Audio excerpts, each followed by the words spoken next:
Join us now, Michael Strain, American Enterprise Institute Policy Studies Director, and Austan Goolsbee, University of Chicago Booth School Professor and a former chairman of the Council of Economic Advisors. And the reason I thought about you, Austan, was listening to Jason, because you asked, where's all the growth that we were promised from the tax cuts?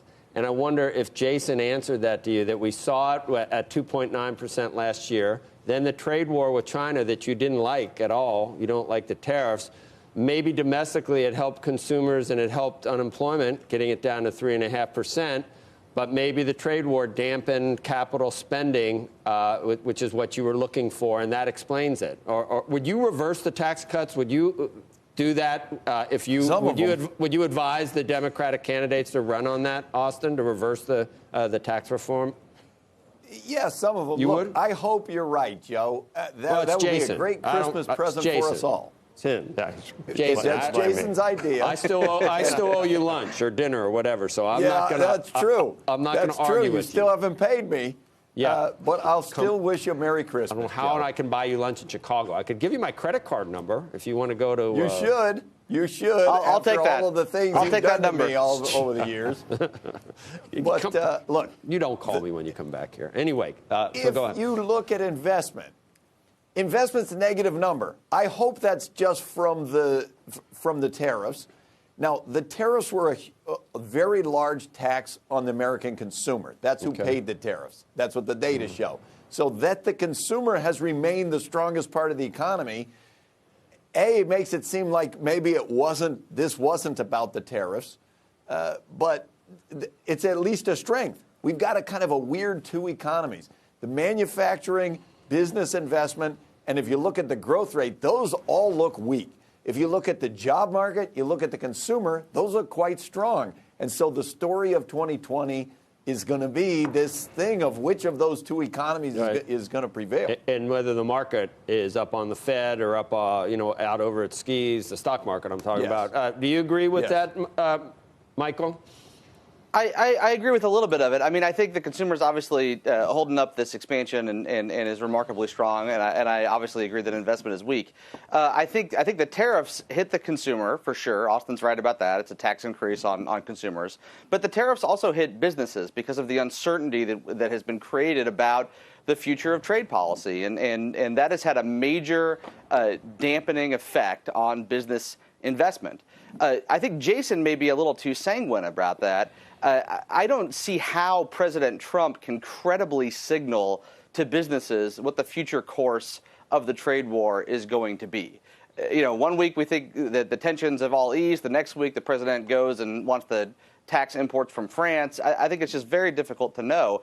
Add to that the uncertainty around the election.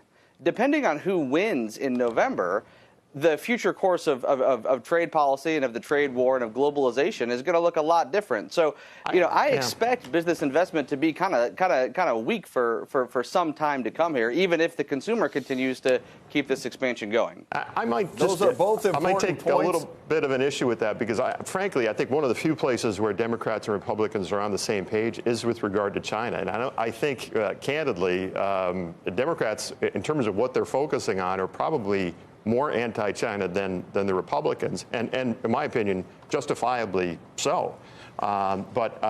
In many ways, though, I think a lot of companies have already started to dual source their supply chains. The damage to China has already been done. You're never going to go back to the status quo ante. Donald Trump has changed that, and it's not coming back. All right. Hey, Austan, you think that the voters aren't going to be focused on the economy in 2020? Because I think that's right. Because half hate Trump, half love Trump. But what about the independents in the middle that might, or the swing states? You don't think that the economy could be a positive in some of those areas? In some of them, it'll be a positive. In some of those battleground states, the economy's not great, because of the manufacturing weakness. Right. If you look at Wisconsin, if you look at Michigan, Pennsylvania, the economy's it's not a big negative, but it's not a big positive. Now, the only thing that I would like to correct is we need to constantly when we refer to President Trump, let's call him impeached President Donald Trump. Because I think that'll make Joe angry and it'll make the president angry. I thought you had to send, some people think you need to send the articles over before you're actually impeached. No, they're wrong. No. He's Okay. impeached President Donald Trump, as I say. Okay. Yeah, Joe, just looking at the numbers, you can add back, if you start to get the equipment part of this equation positive, a half a point, maybe as much as a point if you have a real surge. It'd be hard to do it all year. But instead of 2% growth, you could be talking about 2.5% growth. That could be good for corporate profits. I wanted to ask Jason, are there any names of companies you would play if there's going to be this investment renaissance in the country? Well, I'll say, and I have to, in full disclosure, I don't make stock picks. Our company doesn't make stock picks. I did buy some FedEx earlier this week. FedEx is an investment rebound. On the decline, largely because it's very levered to global growth. And I like, again, as I said earlier in the show, I like the cyclicals to play a big increase in global growth next year. So industrials, What about technology. the consumer, though? The consumer's been really strong here, Yeah, and I don't know if they can keep it up. The savings rate for the U.S. consumer is 8%. And so this is a very strange And debt's cycle low. because Right. Unemployment rate's low. Sorry, Joe. I want to do a little, okay. my last macro for 2019. That's right. All right, Strain, thanks. Austin, you're on Fox so much, that other fair and balanced. You just figure you ought to come in. You're a token over there, so you do the impeach Trump. You don't have to do that here, I don't think. You don't need to throw that out. We're not having you on just to represent that side of things. You can be more fair. I don't think Austin doesn't need hemming on. What's that? I won't Austin doesn't always need to be refer hemmed on. impeached President Donald Trump, but for today, I will. I thought you were coming on to talk money and the economy. That's just blatant. Anyway, Michael Strain, thank you. Austan Goolsbee, I'm here. I never have plans for lunch. You still owe ever. me. You owe me. You love that. I thought you're a man of your word. Joe, I'll take that credit I card always number. I've thought got you some were. Christmas presents to buy. Yeah.